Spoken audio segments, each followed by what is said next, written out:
മക്കളെ, ജെറുസലം വചന കൂടാരത്തിൽ നിന്നും 3 മിനിറ്റ് പ്രാർത്ഥനയ്ക്കായി ഇതാ നമ്മൾ ഒരുമിച്ച് ചേർന്നിരിക്കുകയാണ്.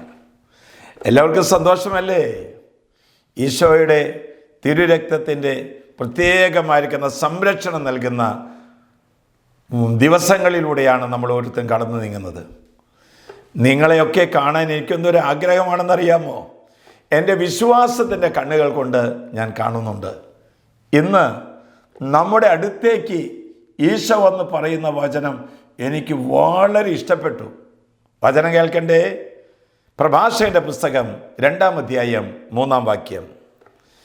അവിടത്തോട് വിട്ടകലാതെ ചേർന്ന് നിൽക്കുക, നിന്റെ അന്ത്യദിനങ്ങൾ ധന്യമായിരിക്കും. ഇതൊരു രഹസ്യമാണ് വചനത്തിലൂടെ വെളിപ്പെട്ട് കിട്ടിയിരിക്കുന്നത്. എന്താണ് രഹസ്യം? വിട്ടകലാതെ ചേർന്ന് നിൽക്കുക.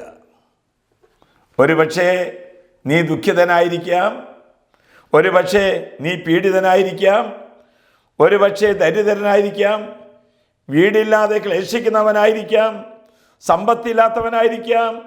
ദൈവം വെളിപ്പെടുത്തുന്നു, നീ ഈ സാഹചര്യത്തിൽ വിട്ടകലാതെ ദൈവത്തോട് ചേർന്ന് നിൽക്കുക.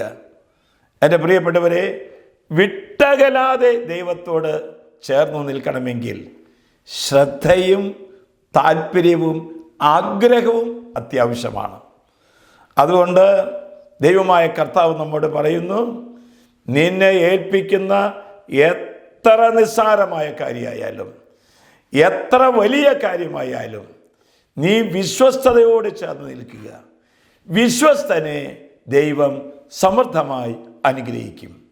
ആശ്വാസപ്രദമായ രാത്രി, പ്രതീക്ഷാനിർഭരമായ പ്രഭാതം, സൽപ്രവർത്തികൾ നിറഞ്ഞ ദിവസം നൽകി ഞങ്ങളെല്ലാവരെയും അനുഗ്രഹിക്കണമേ. നമ്മുടെ കർത്താവ് ഈശോ മിശിഹായുടെ കൃപയും പിതാവായ ദൈവത്തിൻ്റെ സ്നേഹവും പരിശുദ്ധാത്മന്റെ സഹവാസവും നാം എല്ലാവരോടും കൂടി ഉണ്ടായിരിക്കട്ടെ, ഇപ്പോഴും എപ്പോഴും എന്നേക്കും. ആമേൻ.